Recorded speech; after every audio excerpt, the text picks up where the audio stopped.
Carta aos Efésios, capítulo de número 5, a partir do verso 18. Efésios 5, a partir do verso 18. Eu sempre gostei muito de futebol. Na realidade, gosto muito. Eu assisto fácil aqueles programas de comentário, que duram 1 hora e meia. Minha mãe e Ingrid partilham uma coisa em comum, Ingrid e minha esposa. Elas não entendem por que eu assisto aquilo. 1 hora e meia vendo gente falar de um resultado que já aconteceu. Mas inexplicavelmente aquilo é muito bom para mim. Eu consigo relaxar. Bem, por gostar de futebol, logicamente eu torço para os 2 melhores times do mundo. O Vasco, logicamente, e o Botafogo da Paraíba. O belo, mais lindo e glorioso. E é interessante, porque eu passei muito tempo sem ir para estádio de futebol.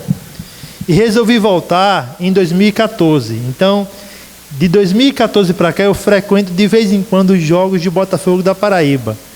Se eu acreditasse em sorte ou azar, eu diria que eu levo um pouco de azar, mas eu não acredito nessas coisas. Porque todas as vezes que eu fui ver o Botafogo não ganhou. Então, desde 2014, eu tento assistir uma vitória do Botafogo no Almedão. E não consigo. Mas tenho fé que um dia vai ter Botafogo e Peri Lima. E não é possível que a gente não ganhe. Uma das coisas que marcaram a minha vida foi a primeira vez que fui ao estádio de futebol. Eu me lembro que meu tio me levou para Botafogo e Campinense. O Botafogo ganhou aquele jogo por 2-0. E eu era pequeno, novo, vivendo aquela empolgação, todo mundo torcendo, gritando para o Botafogo. E eu, sem entender muito, comecei a gritar também. E eu gritava no meio da torcida do Botafogo: Galo, Galo, Galo. Bem, aquilo foi um livramento de Deus, porque se você não sabe, o Galo é o mascote de um time pequeno de Campina Grande, o 13 da Paraíba. Então eu estava torcendo para o rival no meio da torcida do Botafogo. Estou vivo, irmãos, viu? E contando testemunho. Mas o que eu quero dizer com isso? É que mesmo em um estádio de futebol, quando a torcida se reúne, existe um padrão naquela reunião. Você não faz o que quer e não grita o que quer.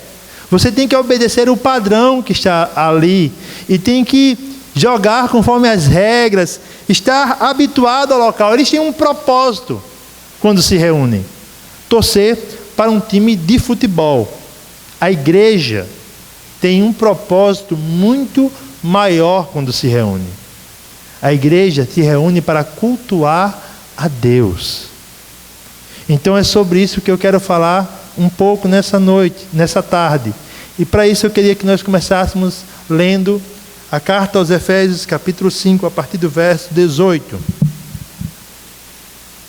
O texto nos diz o seguinte: não se embriaguem com vinho que leva à libertinagem, mas deixem-se encher pelo Espírito, falando entre vocês com salmos, hinos e cânticos espirituais, cantando e louvando de coração ao Senhor, dando graças constantemente a Deus Pai por todas as coisas em nome de nosso Senhor Jesus Cristo. Vamos orar, irmãos? Senhor, eu quero te dar graças pela tua bondade, pelo teu evangelho, pela maravilhosa graça que nos alcançou como teu povo. Senhor, nós já te adoramos através do que cantamos. Nós já cultuamos o teu nome também através das ofertas. E chega o momento agora, Senhor, de ouvirmos a tua voz ser proclamada através da palavra.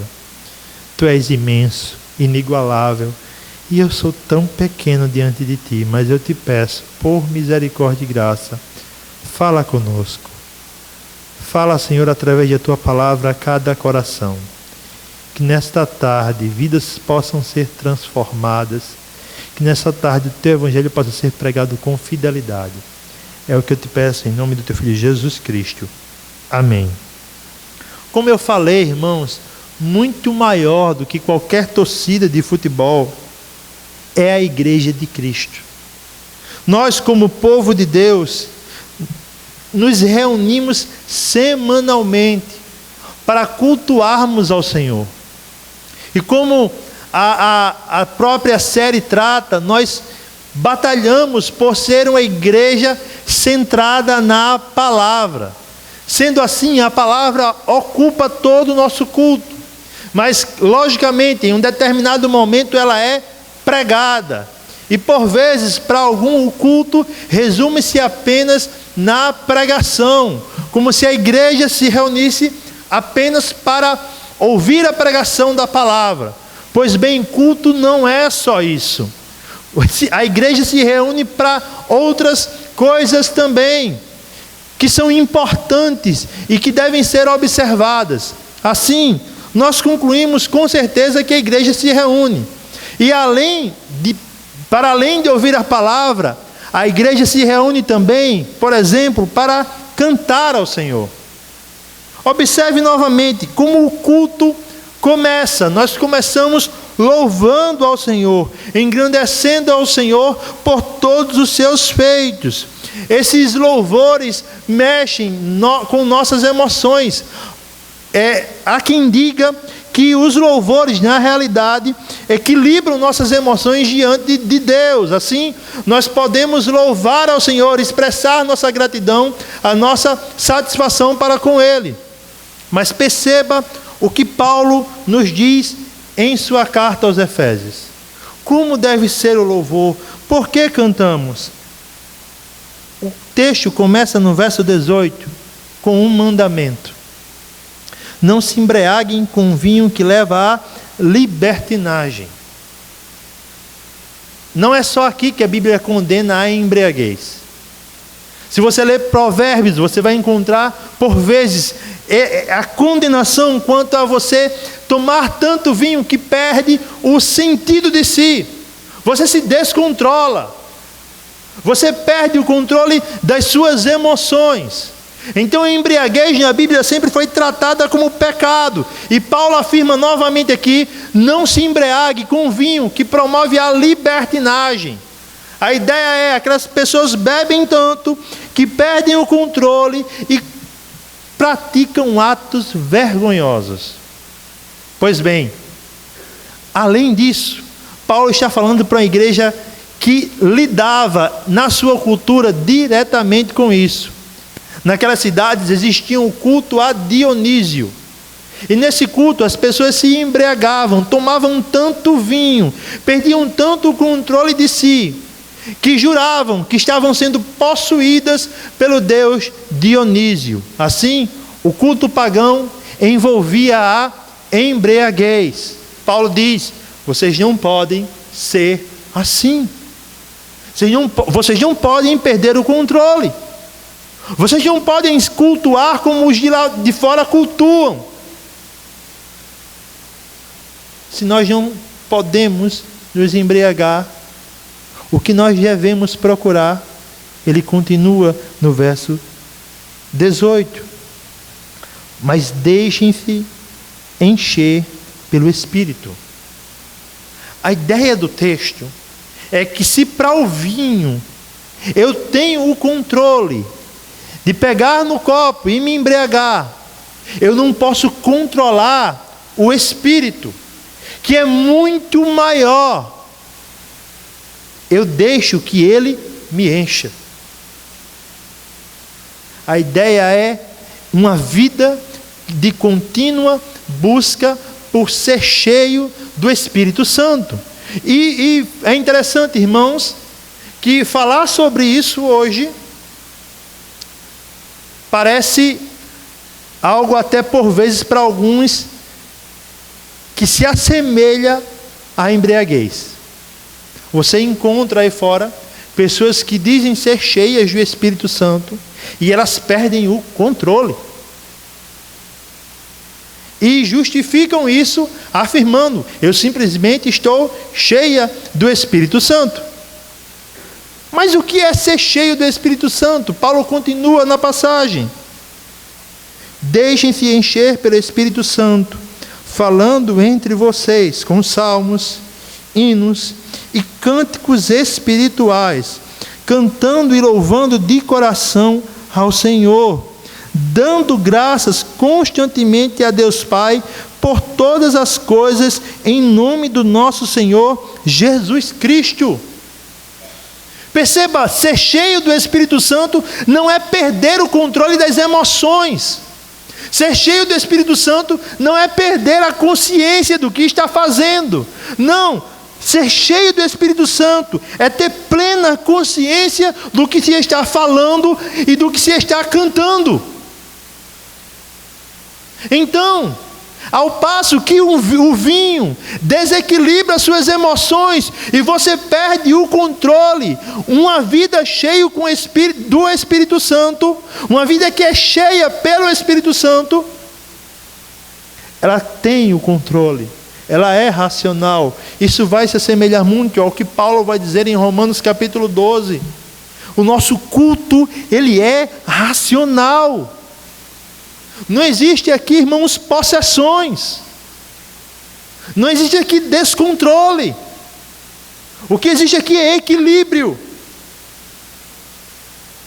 E como esse equilíbrio se reflete no culto? As pessoas cantam. A igreja canta. Ela é tão cheia do Espírito que canta. Perceba que Paulo fala entre vocês. A ideia é em comunidade.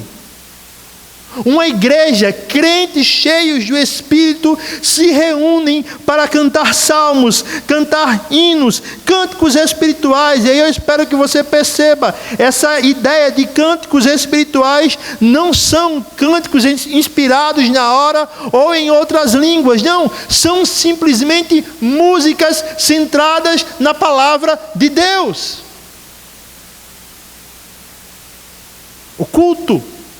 O culto cristão é marcado por louvor genuíno.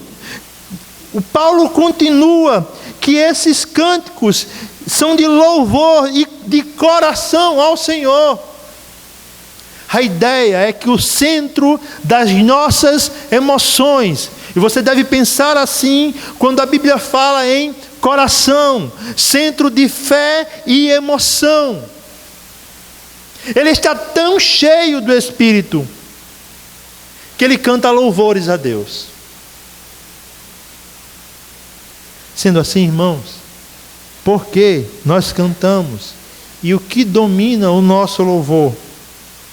O louvor da igreja, ele é racional e deve ecoar a palavra de Deus. O que eu quero dizer é que sob a influência do Espírito, como diz John Stott, nós não perdemos o controle, nós o ganhamos. Nós sabemos o que estamos cantando, irmãos. Ninguém aqui precisa de nenhum aditivo ou de nenhum incentivo para glorificar o Senhor ou para cantar ao Senhor. Você percebe como acontece em alguns lugares? As luzes são apagadas, ou se acende determinadas cores de luzes, gelo seco, quem sabe até. Mas a ideia é criar um ambiente propício para que aqueles crentes entrem no ambiente e sintam as suas emoções, o desejo de glorificar e cantar ao Senhor. Paulo não nos fala isso. Paulo não diz que nós precisamos de um ambiente propício, de um ambiente que nos incentive a adorar.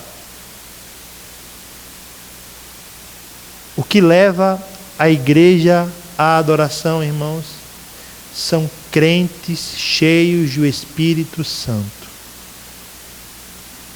Não precisa de mais nada. Uma vida cheia do Espírito Santo cultua ao Senhor com luzes acesas. Uma vida cheia do Espírito Santo cultua ao Senhor de forma equilibrada. Uma vida cheia do Espírito Santo chega à igreja com a plena consciência que está se reunindo com os santos para adorar o Senhor. Então, ele sabe o que está cantando. E se ele sabe o que está cantando, ele não canta de forma errada. O que o louvor da igreja deve ecoar, irmãos, é a palavra de Deus.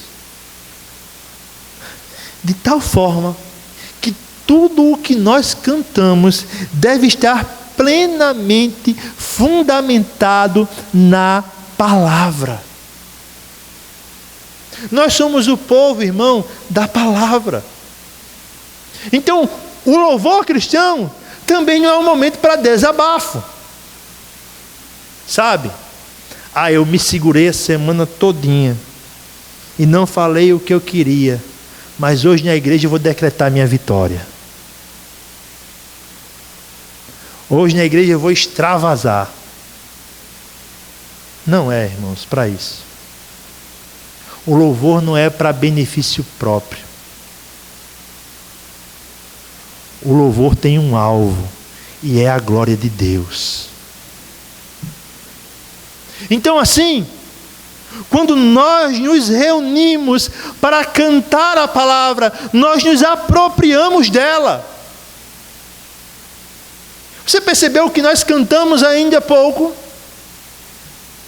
Nós afirmamos o que cremos. Nós engrandecemos o nome do Senhor.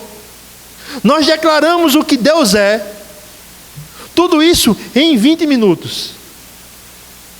Como igreja, nós fizemos isso. Por isso, nós temos que ter cuidado com o que cantamos. Nós não podemos pecar cantando aquilo que Deus não disse. Nós não podemos pecar afirmando coisas que Deus jamais afirmou em sua palavra. Antes, o nosso louvor, ele é precioso. Para louvar o Senhor, você se propõe a chegar cedo no culto. Para louvar ao Senhor, você se propõe a estar aqui com corpo e alma dedicados ao Senhor. Deixar que nada venha tirar o prazer de adorar ao Senhor. Você se lembra de Paulo e Silas? Em uma das viagens missionárias, os dois são presos. Apanham. São amarrados e jogados em uma prisão. Você acha que tem algum incentivo para adoração nisso aí? O jogo de luz estava bem apagado, tenho certeza, viu, irmão? Não tinha. Mas os dois estavam em um momento difícil da vida. E o que a Bíblia vai nos dizer em Atos? Perto da meia-noite, Paulo e Silas louvavam o Senhor. Nós não sabemos qual é a letra. Não nos foi deixado. Mas tenha a certeza que eles louvavam a preciosidade de viver o Evangelho de Jesus Cristo. Não é assim conosco. Imagine aquela sua semana terrível. Perseguição no trabalho, luta em casa. Você está literalmente cabisbaixo. Mas com a igreja, você começa a cantar: Castelo forte é o nosso Deus.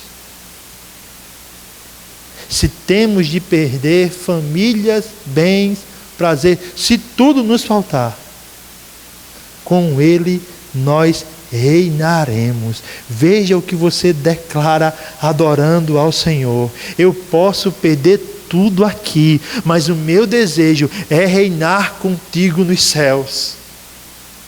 Meu irmão, o louvor deve ser direcionado aos céus, uma plena confiança no Deus que governa a história. uma plena confiança no Deus que detém o controle de todas as coisas. Adoração verdadeira diante do Criador. Nós louvamos o Senhor. E lembre-se, um dia você não podia louvá-lo. Um dia a sua alma estava morta, separado de Deus. O que deve motivar o seu louvor é que hoje você tem vida em Cristo Jesus. Como diz Paulo, e Ele nos deu vida, estando nós mortos em nossos delitos e pecados. Por isso que o louvor domine os nossos corações, domine o nosso culto de forma bíblica. Nós nos reunimos também, irmãos, não apenas para louvar, mas também para orar. Como igreja, nós nos reunimos constantemente e sempre oramos em comunidade. Sejam as orações de confissão, sejam no momento das orações pastorais. Perceba, o culto cristão, ele é cheio de oração. Mas o que deve dominar os nossos pedidos? Qual o pedido deve dominar a nossa oração? Para isso eu peço que você abra a sua Bíblia. Lá em Efésios, capítulo 1, a partir do verso 15.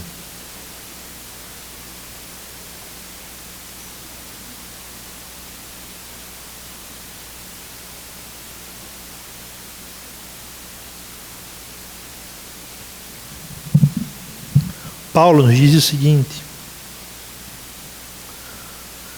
por essa razão, desde que ouvi falar de que vocês têm no Senhor, por essa razão, desde que ouvi falar da fé que vocês têm no Senhor e do amor que demonstraram para com todos os santos, não deixo de dar graças por vocês, mencionando-os em minhas orações. Paulo tem consciência do que Deus está fazendo, ou começa a saber o que Deus está fazendo na igreja de Éfeso, lá na Ásia. E sabendo disso, dá graças ao Senhor, porque a igreja está crescendo firmada na palavra. E agora ele começa a orar e pedir a Deus em favor daquela igreja. E perceba o que Paulo pede. Peço para que o Deus de nosso Senhor Jesus Cristo, o glorioso Pai, dê a vocês o espírito de sabedoria e de revelação no pleno conhecimento dele. Perceba, eu quero só alertá-lo, essa ideia, essa tradução de espírito que foi traduzido com letra minúscula. Na realidade, o E aqui seria maiúsculo, porque o texto certamente fala do Espírito Santo de Deus. E o que Paulo pede para que aquela igreja seja cheia de sabedoria e tenha a revelação do pleno conhecimento dele. Na realidade, Paulo pede para que aqueles crentes sejam ainda mais cheios do Espírito Santo. Esse texto meio que corrobora com a ideia do texto que nós lemos anteriormente. É um pedido para que aqueles crentes continuem a não só ter, mas ser cheios do Espírito Santo, e assim tenham um pleno conhecimento dele. Peço que o Deus de nosso Senhor Jesus Cristo, o glorioso Pai, dê a vocês o espírito de sabedoria e de revelação no pleno conhecimento dele. Oro também para que os olhos do coração de vocês sejam iluminados, a fim de que vocês conheçam a esperança para a qual ele os chamou. Sendo cheios do Espírito e tendo o coração iluminado, Paulo pede para que aqueles crentes tenham a plena consciência do seu chamado. O que é isso?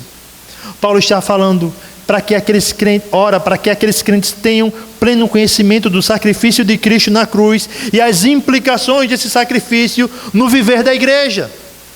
Então, ele pede para que aqueles crentes tenham conhecimento das responsabilidades, dos desejos de Deus, no que concerne a sua vida.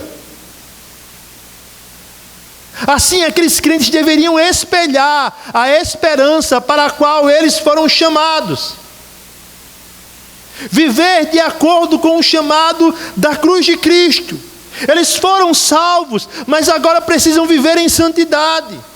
Eles foram salvos, mas agora precisam viver nas expectativas que o Evangelho tem para eles. Não só isso, Paulo também pede para que eles conheçam a incomparável grandeza do seu poder para conosco e também da herança dele nos santos. Essa herança é o céu. Paulo está orando para que aqueles crentes tenham um íntimo desejo do céu. Perceba, Paulo aponta para o passado, o sacrifício de Cristo na cruz, e aponta para o futuro, a herança dos santos. Eles devem ter conhecimento do passado, do que Cristo fez e de todas as implicações daquele sacrifício, e devem desejar, almejar a herança que Cristo conquistou para eles na cruz. A igreja devia desejar o céu e não se conformar com os padrões dessa terra. O Evangelho aponta para o céu. E essa oração devia dominar a igreja. Não só isso, Paulo também pede para que aqueles crentes sejam cheios do poder, para conosco, os que cremos, conforme a atuação da sua poderosa força. Esse poder se refere à obra no presente. Então perceba, Paulo orou para que eles tenham conhecimento da obra de Cristo no passado, para que eles desejem a herança que os aguarda no futuro e para que eles sejam cheios do poder no presente. Qual é a ideia? Uma vida santa que testemunhe o Evangelho de Cristo e glorifique a Deus. Em resumo, irmãos, é o desejo para que Deus seja glorificado através da igreja, que domina as orações de Paulo. E que deve dominar a nossa também. Nós devemos, irmãos, orar como igreja, para que nós venhamos a glorificar o Senhor cada vez mais. Então, quando oramos dessa forma, nós oramos conforme a vontade de Deus. E perceba como esses pedidos agem no dia a dia da igreja. Quando nós oramos como corpo de Cristo, pedindo que o Senhor nos dê pleno conhecimento do sacrifício de Cristo realizado na cruz, nós encaramos que a igreja não é apenas um CNPJ. Igreja não é uma empresa. Igreja foi comprada com o sangue de Cristo na cruz do Calvário. Lá, irmãos, morrendo, padecendo por nossos pecados, Cristo estava firmando a sua igreja. Quando nós oramos para termos um pleno conhecimento da obra de Cristo na cruz, nós valorizamos a igreja, porque nós temos consciência do preço que foi pago. Perceba também, quando nós oramos para que nós venhamos a desejar a herança que o Senhor separou para nós na eternidade, nós encontramos consolo. Diferente de qualquer outro pedido, irmãos, orar pelo céu é orar pelo nosso destino final. Então, quando você encontra algum irmão enfermo, já no fim da sua vida, você não decreta a cura dele, você não enche ele com falsas promessas. E nem tampouco ora determinando o que Deus não determinou. Mas você ora com confiança eterna. Senhor, se é da tua vontade, cura o teu servo. Se é para a tua glória, cura o teu servo. Mas você e ele são trabalhados com uma certeza: que se Deus não curar, o destino que o aguarda é infinitamente melhor. Então, perceba, aquele homem é consolado pelas orações do corpo de Cristo. E o corpo de Cristo também é consolado, porque afirma para si mesmo: ainda que esse irmão se separe de nós por um tempo, como igreja nós estaremos para sempre com ele no céu. Você percebe que quando esses pedidos dominam a igreja cresce com saúde. E não só isso, nós também oramos para que a igreja seja cheia do poder de Deus. Crentes presbiterianos orando para ser cheios de poder de Deus. Isso é bíblico, viu, irmão? Crente presbiteriano ora por poder. Mas que poder é esse? É diferente do que é pregado aí fora. Aí fora, ser cheio do poder de Deus, por vezes, é ser arrogante, se achar superior, olhar para os outros com desprezo. Olhe para o exemplo de Paulo. O que é ser cheio desse poder e que poder é esse? Paulo vai nos dizer no versículo 20 que esse poder Deus exerceu em Cristo, ressuscitando dos mortos. Veja o poder que Paulo quer que a igreja seja cheio. É o mesmo poder que ressuscitou Cristo. Naquela época, a ressurreição de uma pessoa era a obra mais grandiosa, e ainda o é. Meu irmão e minha irmã, quando nós somos cheios pelo mesmo poder que ressuscitou Cristo dentre os mortos, nós não andamos com arrogância, mas andamos com humildade, porque esse poder nos enche de serviço. É esse poder que capacita com que eu e você venhamos a considerar o nosso irmão como superior. É esse poder que faz com que eu e você venhamos a testemunhar no mundo o Evangelho, abraçando o sofrimento e abraçando a rejeição. É esse poder, irmãos, que capacita a igreja dia a dia a manter-se firme. Então esse poder não nos enche de arrogância. Esse poder nos enche de humildade. Então, perceba, a igreja tem consciência do passado, deseja o futuro e caminha no presente no poder do Espírito. E quando nós caminhamos assim, sabe o que acontece? Nós oramos um pelo outro. Porque como igreja nós temos a consciência que o Evangelho não é egocêntrico. Não é sobre mim ou os meus desejos. Não é sobre as minhas expectativas. Não. É sobre a glória de Deus. É Deus sendo glorificado através do seu corpo. É um anseio por estar na eternidade com o Senhor. Tudo é direcionado para Ele. E quando tudo é direcionado para Ele, a dor do meu irmão importa. Por isso eu oro por ele. Quando tudo é direcionado para Ele, nós oramos e Deus ouve.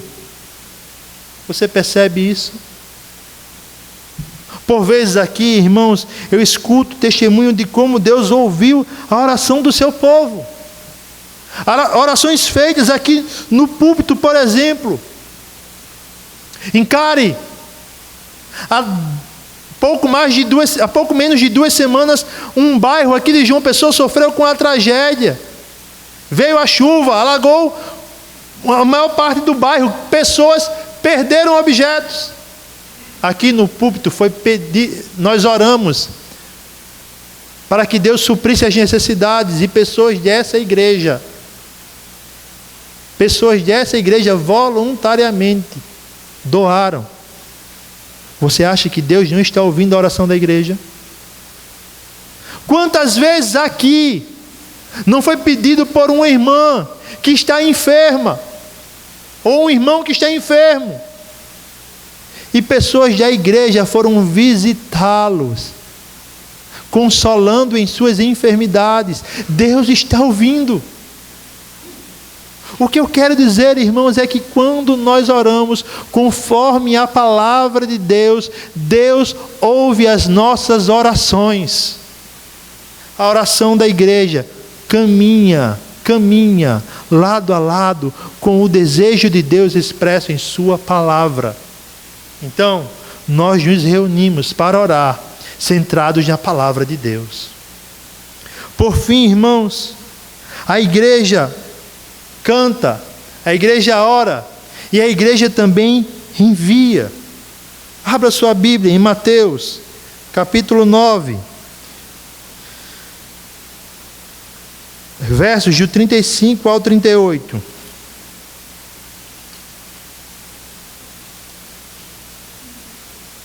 Mateus 9, versos do 35 ao 38.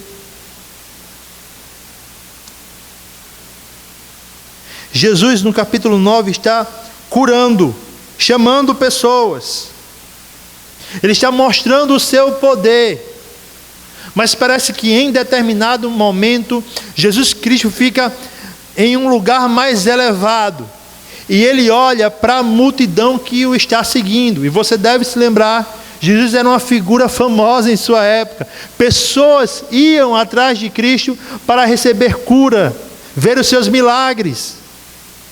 Então uma multidão o seguia. E como o texto vai nos falar, realmente essa multidão continua a segui-lo. O verso 35 nos diz: Jesus ia passando por todas as cidades e povoados, ensinando nas sinagogas e pregando as boas novas do reino e curando todas as enfermidades e doenças. O ministério de Jesus é pregação, ensino e obras miraculosas.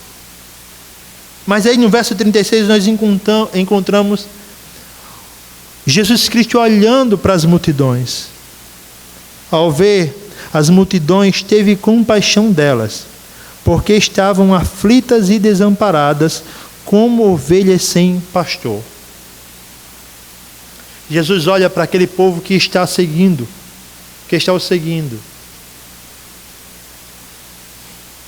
E eles estão desesperados. Porque não tem quem os comande, quem os instrua. Uma ovelha, irmãos, sem pastor. Uma ovelha sem pastor. Ela nem tem alimento e tampouco orientação.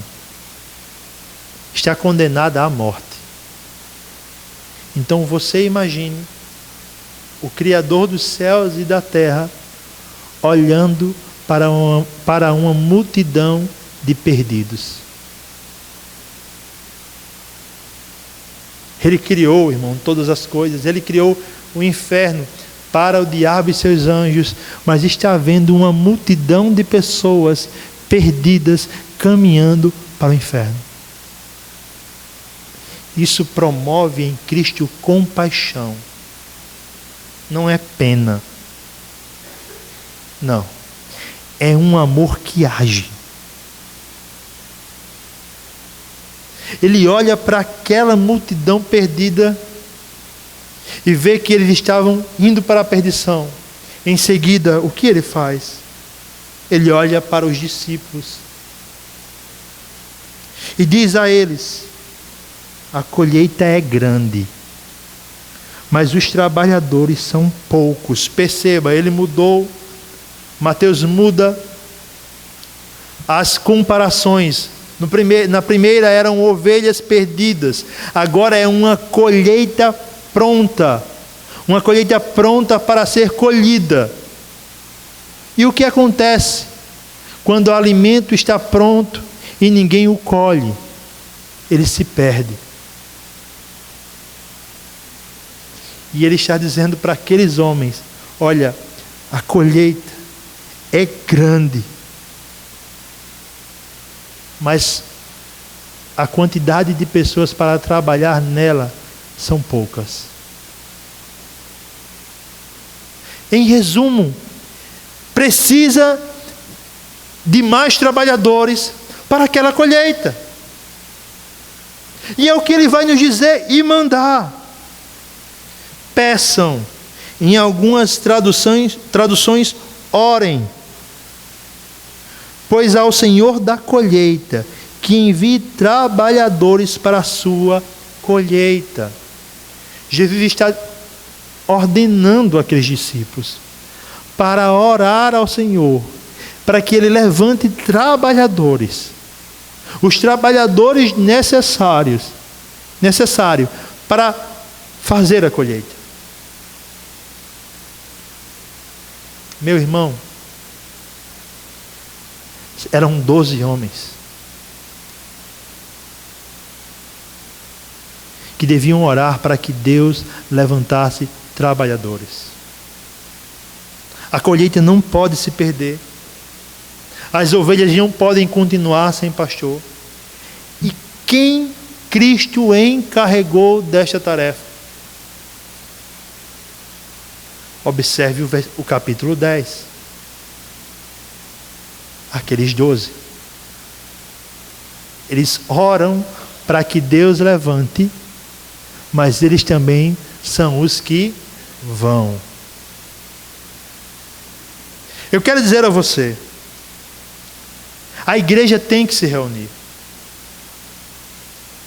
Continuamente, nós devemos congregar. Se você conhece um cidadão que se diz crente e não tem uma igreja, esse cidadão não pode ser chamado cristão. Protestante, reformado. Ele não pode dizer que é bíblico se não congrega. Quando a Bíblia tantas vezes o ordena a congregar. A igreja tem que se reunir. É aqui, irmãos, que nós celebramos os sacramentos, batismo e ceia. É aqui que nós continuamente ouvimos a voz do Senhor ser proclamada através da palavra, dos louvores. É aqui que nós oramos. Mas eu espero que você pense também na igreja como a comunidade dos santos que se reúne no dia do Senhor e que é enviada para o campo durante toda a semana.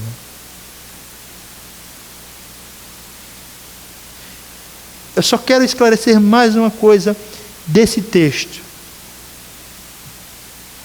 A palavra no verso 38, que nós encontramos aqui como enviar, foi suavizada em sua tradução. O verbo no grego seria melhor traduzido como empurrar. Então Jesus está falando para aqueles discípulos: peçam ao Senhor da seara que empurre trabalhadores para a seara. A ideia é que o Senhor mande até mesmo contra a vontade do trabalhador, mas que o mande para a seara à força.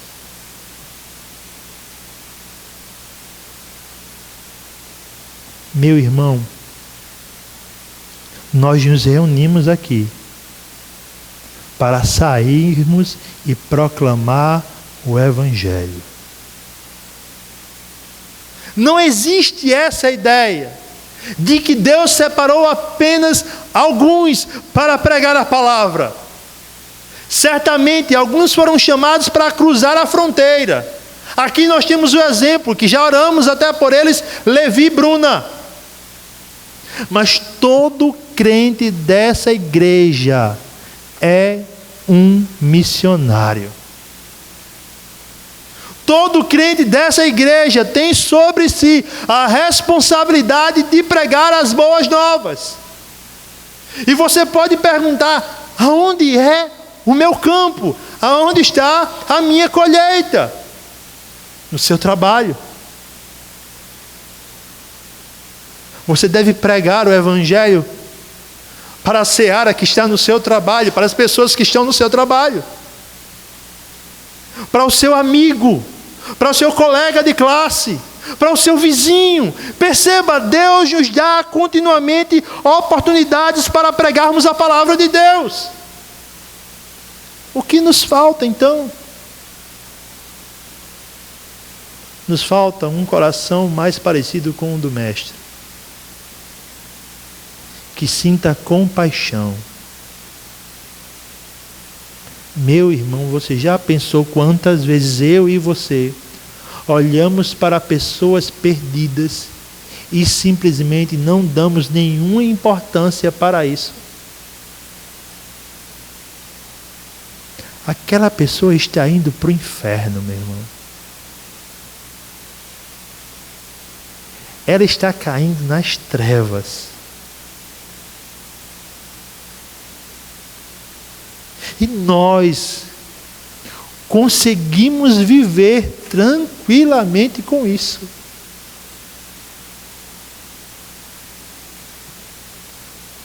Não nos esforçamos, não trabalhamos, arrumamos desculpa.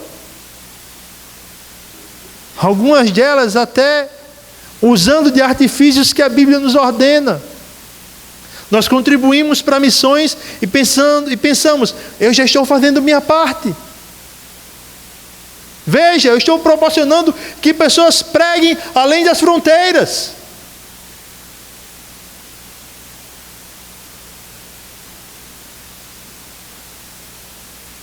Não é isso que Deus espera de nós. A sua contribuição deve ser com amor ao Senhor, porque alguém se dispôs a ir mais além. Mas eu e você devemos agir em nossa comunidade local, pregando a palavra de Deus. Meu irmão, nós somos sal e luz, e nós não podemos nos esconder.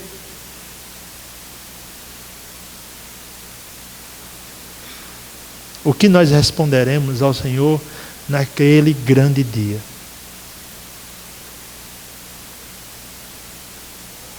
Você já se perguntou isso?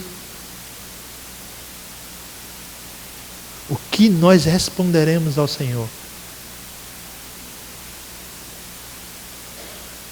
Quando Ele nos ordena a ir ao campo.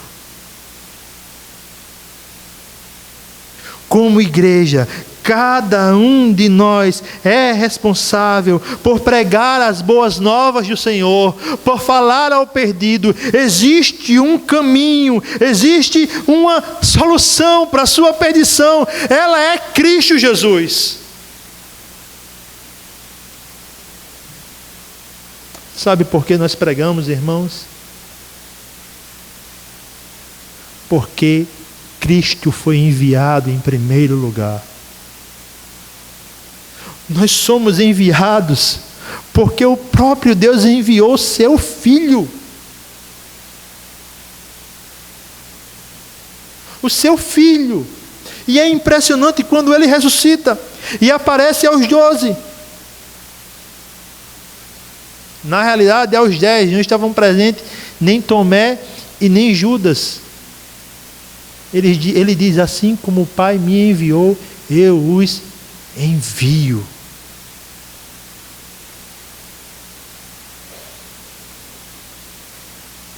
Cada crente é um missionário. Essa igreja não pode ser apenas uma ótima reunião de culto, de adoração ao Senhor, se ela não sai daqui com a plena consciência no seu coração que deve pregar o Evangelho.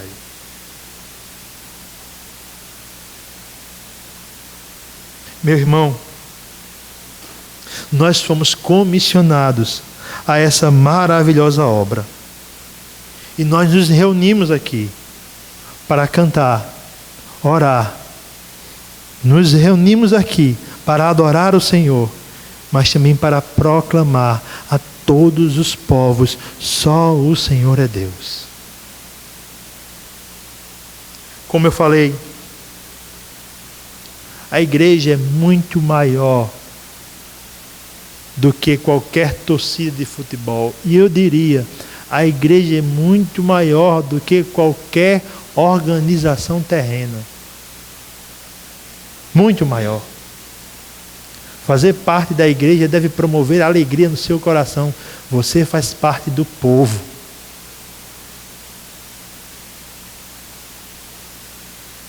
E por que nós estamos aqui? Porque nós somos igreja? Porque nós nos reunimos? Porque um dia teve um homem que ficou sozinho. Um Deus homem. Nós só nos reunimos porque Cristo ouviu naquele dia a ordem do Senhor de vir à terra, morrer pelos nossos pecados e proclamar na cruz: Deus meu, por que me desamparaste? Nós só nos reunimos porque Ele pagou o preço. E o que nós podemos dizer depois dessas coisas? Paulo nos ajuda. Se Deus é por nós, quem será contra nós? Meu irmão, não permita que o seu medo ou que as obras do diabo impeçam você de congregar. Suas frustrações, suas decepções são pequenas diante do Deus Todo-Poderoso. Nós hoje caminhamos na estrada pavimentada da graça, porque Cristo subiu o caminho pedregoso do Calvário. Sendo assim, que eu e você, com um coração grato, possamos louvar ao Senhor, que fez todas as coisas, que fez a igreja. Que Deus em Cristo nos abençoe. Eu quero orar por você.